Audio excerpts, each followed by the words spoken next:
I shouldn't be up here. I should be back in school on the other side of the ocean. Yet you all come to us young people for hope. How dare you?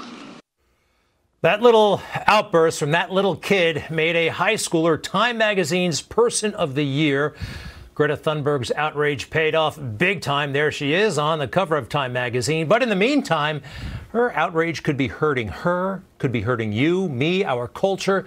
Some of what Congressman Dan Crenshaw writes about in his new book. It's called Fortitude, American Resilience in the Era of Outrage. Congressman, welcome back to Newsmax and congratulations on the book.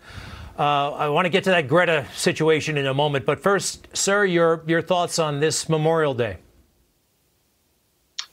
Well, you know, it's important on Memorial Day for people to celebrate the lives of those we lost. And it's important to remember them, make sure that they feel that they're never forgotten, make sure that you understand that their families, for them, every day is Memorial Day. But, you know, I know these guys. I've gone in detail both in my book and you know, in my public posts on social media about the good friends that I've lost. And they want us to celebrate them. They don't want us to be living in grief and sadness. They want us to celebrate them, but they want us to be celebrating them and our freedoms and simply to be grateful for that. Love it, Dan. Thank you for that very much. All right, the book, Outrage. It's a big subject. You think it's hurting us. I agree with you, but make the case. What's wrong with this outrage? Some people think, you know, you got to be outraged or you're missing out or outrage brings about change. A lot of people think it's actually wholesome to be outraged. You, not so much. I happen to agree, but go ahead. Well, it's emotional manipulation. And I think we're too eager to be emotionally manipulated. And I you know, you read my book, I call out the left and the right for this. It happens on both sides, especially the further into the activist community that you get. People are always trying to trigger you. They're trying to get you to click on that headline. They're trying to trigger your emotions. They're trying to make you feel betrayed. They're trying to make you feel mad. Because once you're mad and you feel betrayed, you can be activated to their ends. And those ends for them might be simply more clicks because they make money that way. Or, you know, or maybe they do have a political agenda, whatever the case is. But I can tell you one thing, it's not well thought out, it's shallow, and it's emotional reasoning, not actual logical reasoning. And we could use a little bit more logical reasoning. We could use a few more people who just want to peel back the onion a little bit, look a few layers deep before you get really mad and start waving a sign around. Maybe think about what's behind that. Well, you know, what kind of policies went into it, what kind of history or context is available, and you can apply this sort of reasoning to everything, and our political discussions would just be much better. And we wouldn't be putting, you mentioned Greta Thunberg, and I write about her in my book because it's a great example of how emotional manipulation can be elevated in our society. And it should be the opposite. And I compare her to Boyan Slat, who's another environmental activist, except this young person went out and built this really big machine that cleans up waste and plastic in the ocean. Now, that's something worth celebrating. I think we could all agree on that. I'd like to see him elevated to Time Magazine Person of the Year. But you know, but he's not. He's not, because our culture won't reward those kind of good things. Yeah, it sure does. And look, you know how to kind of take the incoming. You talk about it in the book.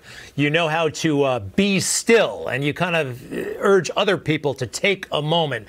Well, let's face it, this stuff is instantaneous, and it can be a lot of fun. The pull is real. The digital temptation is there. Is there any overcoming it? I think your book is a major step in the right direction. I want everybody to read it. But these technologies are very, very powerful, and they're tapping right into our brain. How do we push back?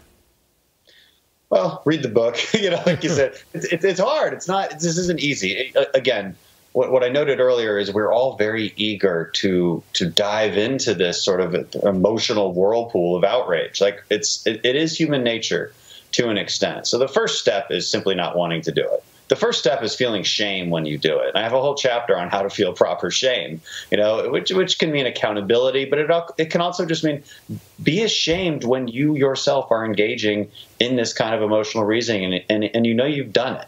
You know you've done it because I've done it. We've all done it. We've all been a part of it. I grew up with social media, and and so we've all done it. And the first step is simply not wanting to and realizing that it's bad. And then from there, you can at least note it when you do it and do it less and less. So, by the way, I listened to your book. Technically, I didn't read it. I listened to the 6 hours. I got 2 hours to go. So you spoke to me on a road trip, by the way, very recently with my wife. So this will sound like a gotcha question. It's not. But I do want to ask you this. Arguably, you have benefited from the outrage culture a lot. Like the Pete Davidson moment.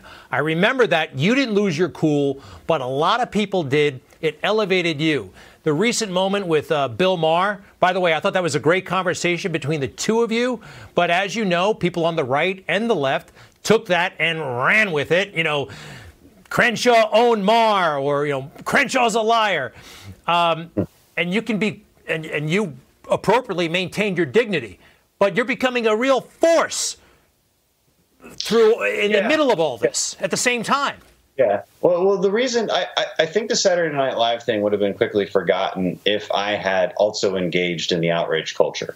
You know, so that, and what I talk about in the book is you could imagine the whole Pete Davidson issue going a completely different direction, where I do unleash the outrage mob. I demand that Pete gets fired or canceled or whatever, or that people stop advertising with SNL. You could have done all of that. And it would have been briefly satisfying, and it would have also been the normal thing to do. That's generally what happens. You sort of play the role of the aggrieved victim, but it would have been quickly forgotten about. Remember, the only reason that was remembered at all was because we actually made up at the end and went back on, and it was kind of a cool moment, and it was a bit surprising for America. So yes, you're right. You kind of benefit from it, but you benefit a lot more if you put it at arm's length, if you give it the stiff arm. And I would argue the same as with Bill Maher. Listen, I can't control how everybody reacts to it. I know that's how people are going to react to it. Like, things I say basically cause outrage culture every single day. I'm aware of that. So all I can do is not be is stick by my own standards, and my standards are pretty simple when it comes to politics, because I am very hard hitting. I don't mess around. It's not like I always just say, oh, I see both sides of the issue. No, I don't. I see this side, and I'm going to fight for it. I'm going to fight like hell for it. But I don't have to call somebody stupid. I don't have to call somebody names. I can call them out. I can especially call out what they say or their ideas. And there is a fine line, but there is a distinction and there is nuance. One is really outrage culture. You're lying about somebody. You're questioning their intentions. You're trying to tear down their character. And another is the battle of ideas, which is, well, it's politics. It's a democracy. We should be doing that. You know, it's not always pretty, but it is what it is, and it's not necessarily outrage culture. And so we do have to define our terms. And in the beginning of the book, I try to define what we're talking about so that we know how to fix it. Real quick, AOC is down there. You're down there. You're both freshmen.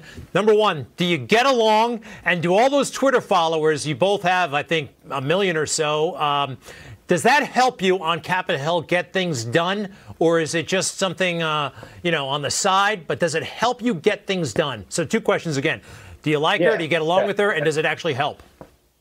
We don't get to interact a whole lot. When we have interacted, it's friendly. It's friendly. We joked one day that we should maybe take a selfie together. It wasn't quite the right timing for it, but it would blow up the internet. That's for sure. But we're not on any of the same committees. There's never actually a moment for us to hang out. So on the Twitter, that's a really interesting question, because it has changed the dynamics of politics quite a bit.